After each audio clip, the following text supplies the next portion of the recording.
Mga inutil kayong mga ICI kayo dyan. Mag-resign na kayo. Willing kayo to compromise para may transparency.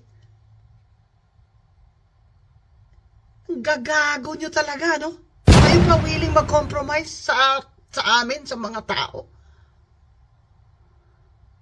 Eh, may constitutional right kami to information, di ba? Mga gago kayo dyan.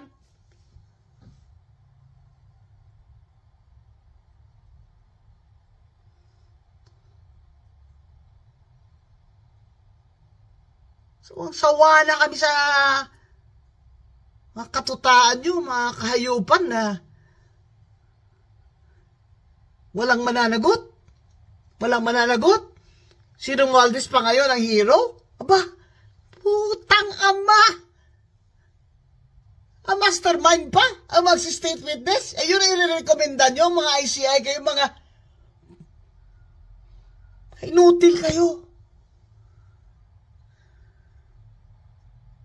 Ang utos sa inyo ni BBM, si Saldi ko lang ang ikukulong nyo, yun lang yun? Yun na? Talagang untouchable si Romualdez sa Martin Luther King, ha? Ay, kung hindi nyo kaya, panindigan yan.